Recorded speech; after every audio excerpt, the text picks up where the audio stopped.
Assalamualaikum warahmatullahi wabarakatuh. Perkenalkan, nama saya Tasya Audianti Fauzia Putri, NIM B04218024 dari kelas D2 Manajemen Zakat. Di sini saya akan mempresentasikan materi saya tentang fikih zakat. Mungkin kita semua sudah tidak asing dengan kata zakat. Nah, kali ini kita akan membahas apa itu zakat dan beberapa poin-poin penting lainnya. Zakat sendiri menurut lughat artinya suci dan subur, sedangkan menurut istilah syara yaitu mengeluarkan dari sebagian harta benda atas perintah Allah sebagai sedekah wajib kepada mereka yang telah ditentukan oleh hukum Islam. Sedangkan zakat secara harfiah berarti tumbuh, berkembang, menyucikan atau membersihkan. Secara terminologi syariah, zakat merujuk pada aktivitas memberikan sebagian kekayaan dalam jumlah dan perhitungan tertentu untuk orang-orang tertentu sebagaimana ditentukan. Lalu, untuk hukum zakat sendiri yaitu zakat merupakan salah satu rukun Islam yang kelima yang wajib fardu atas setiap muslim yang telah memenuhi syarat-syarat tertentu, dan zakat mulai diwajibkan pada tahun kedua Hijriah sebagaimana dalam Quran surat kedua ayat 43 yang memiliki arti dan dirikanlah sholat, tunaikanlah zakat, dan rukuklah beserta orang-orang yang ruku. Terdapat juga dalam Quran surat Al-Mu'minun ayat 1-4 yang memiliki arti sesungguhnya beruntunglah orang-orang yang beriman, yaitu orang-orang yang khusyuk dalam sembahyangnya dan orang-orang yang menjauhkan diri dari perbuatan dan perkataan yang tiada berguna dan orang-orang yang mengeluarkan zakat. Ada juga dalam hadis riwayat Al-Bukhari dari Abdullah bin Abbas radhiyallahu an, sesungguhnya Allah mewajibkan zakat atas kaum muslimin dari harta-harta mereka, diambil dari orang-orang kaya mereka dan diserahkan kepada orang-orang miskin dari kalangan mereka. Zakat sendiri dibagi menjadi dua, yaitu zakat fitrah dan zakat mal. Zakat fitrah sendiri merupakan zakat yang wajib dikeluarkan muslim menjelang Idul Fitri pada bulan Ramadan. Besar zakat ini setara dengan 3,5 liter atau 2,5 kilogram makanan pokok yang ada di daerah bersangkutan. Zakat fitrah adalah zakat yang diwajibkan kepada setiap orang yang dilahirkan ke dunia ini. Oleh karenanya, zakat ini bisa juga disebut dengan zakat badan atau pribadi. Dan zakat fitrah sendiri merupakan zakat pribadi yang harus dikeluarkan pada bulan Ramadan atau pada hari raya fitrah. Dari Ibnu Abbas radhiyallahu an, ia berkata, Rasulullah shallallahu alaihi wasallam mewajibkan zakat fitrah itu selaku pembersih dari perbuatan sia-sia dan omongan-omongan yang kotor dari orang yang berpuasa dan sebagai makanan bagi orang yang miskin. Maka barang siapa yang menunaikannya sebelum sholat Id itu adalah zakat fitrah yang diterima, dan barang siapa yang menunaikannya setelah sholat Id maka itu hanyalah suatu sedekah dari sedekah biasa.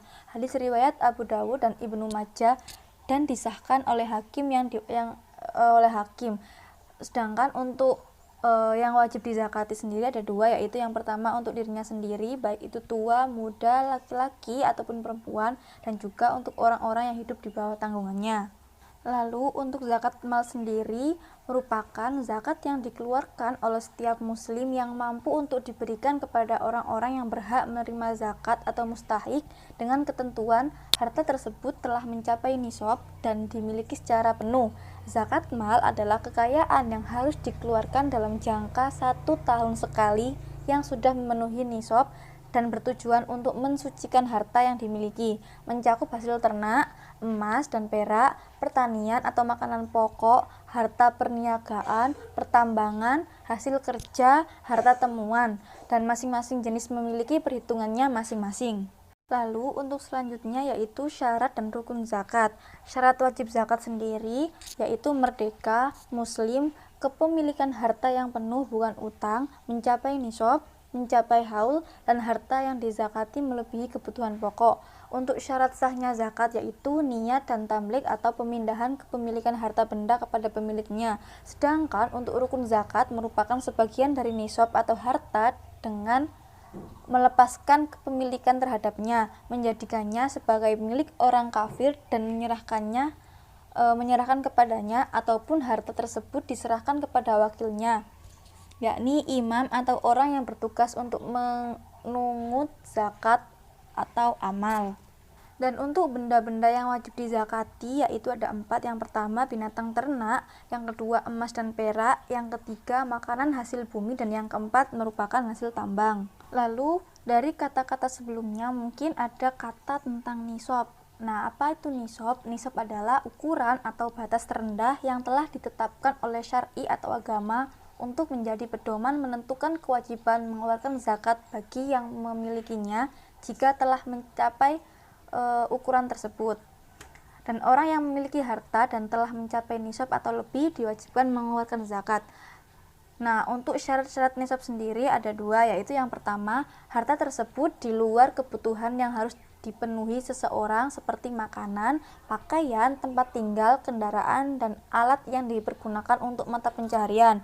Dan yang kedua yaitu harta yang akan dizakati telah berjalan selama 1 tahun atau disebut dengan haul terhitung dari hari kepemilikan nisab. Nah, seperti contoh, jika seorang muslim memiliki 35 ekor kambing, maka ia tidak diwajibkan zakat karena nisab bagi kambing itu 40 ekor. Kemudian, jika kambing-kambing tersebut berkembang biak sehingga mencapai 40 ekor, maka kita mulai menghitung 1 tahun setelah sempurna nisab tersebut. Dan di sini saya juga akan menjelaskan sedikit tentang cara menghitung nisab. Untuk cara menghitung nisab sendiri yaitu misalnya nisab tercapai pada bulan Muharram 1423 Hijriah. Lalu bulan Rajab pada tahun itu ternyata hartanya berkurang dari nisabnya. Maka terhapuslah perhitungan nisabnya. Kemudian pada bulan Ramadan pada tahun yang sama hartanya bertambah hingga mencapai nisab. Maka dimulai lagi perhitungan pertama dari bulan Ramadan tersebut. Dan demikian seterusnya sampai mencapai 1 tahun sempurna lalu dikeluarkannya zakat. Jadi untuk batas waktu perhitungan nisab itu adalah 1 tahun dihitung dari awal bulan dimana hartanya mencapai perhitungan yang sah untuk dihitung nisabnya.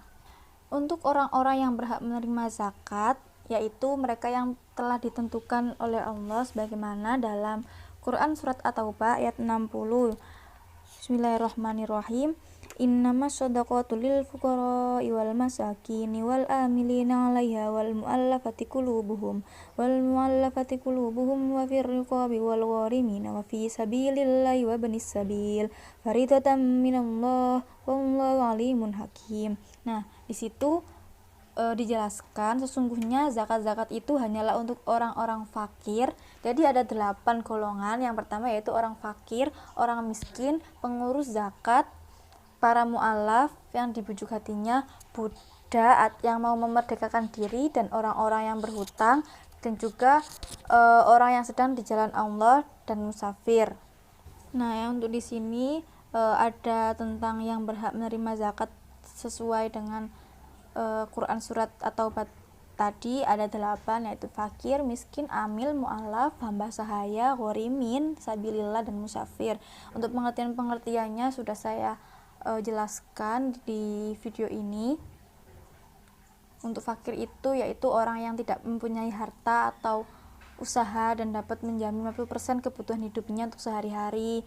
Untuk miskin, amil, mu'alaf, hamba sahaya, ghorimin, sabilillah, musafir bisa dilihat pada poin orang-orang yang berhak menerima zakat. Sedangkan untuk orang yang tidak berhak menerima zakat ada 5. Yang pertama yaitu orang kaya. Orang kaya sebagaimana Rasulullah bersabda, tidak halal membagi sedekah zakat bagi orang yang kaya dan orang yang mempunyai kekuatan tenaga. Yang kedua hamba sahaya. Yang ketiga keturunan Rasulullah. Yang keempat orang yang dalam tanggungan yang berzakat, misalnya anak dan istri. Dan yang kelima yaitu orang kafir. Dan untuk selanjutnya yaitu faedah dan hikmah berzakat. Yang pertama yaitu faedah diniyah. Dari segi agama ada 4 poin, yaitu yang pertama, dengan berzakat berarti telah menjalankan salah satu dari rukun Islam yang mengantarkan seseorang hamba kepada kebahagiaan. Yang kedua yaitu merupakan sarana bagi hamba untuk takorub atau mendekatkan diri kepada Rabb-Nya.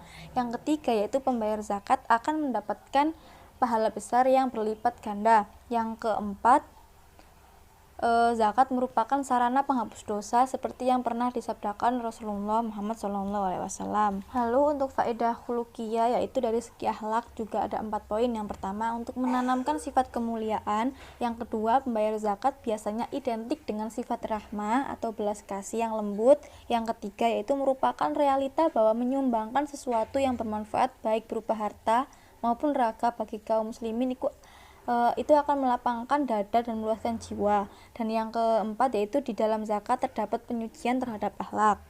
Yang ketiga yaitu untuk faedah ijtimaiyah atau dari segi sosial kemasyarakatan. Ada 5 poin. Yang pertama, zakat merupakan sarana untuk membantu dalam memenuhi hajat hidup para fakir miskin.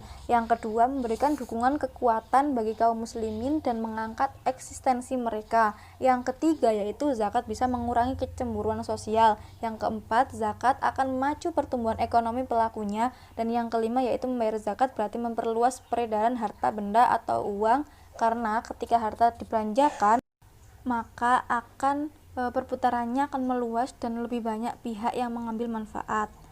Sedangkan untuk hikmah zakat sendiri ada banyak, salah satunya yaitu untuk membersih harta dari penjagaan, dari ketamaan orang jahat, membersih dan mengikis akhlak yang buruk, mengurangi kesenjangan sosial, ungkapan rasa syukur atas nikmat Allah yang diberikan kepada kita, dan untuk pengembangan potensi umat, dan masih banyak lagi. Dan selanjutnya yang terakhir yaitu untuk praktek zakat di Indonesia. Jadi masyarakat di Indonesia ini biasanya menyalurkan zakat lewat panitia zakat di masjid-masjid ataupun juga melalui lembaga-lembaga zakat nasional dan swasta.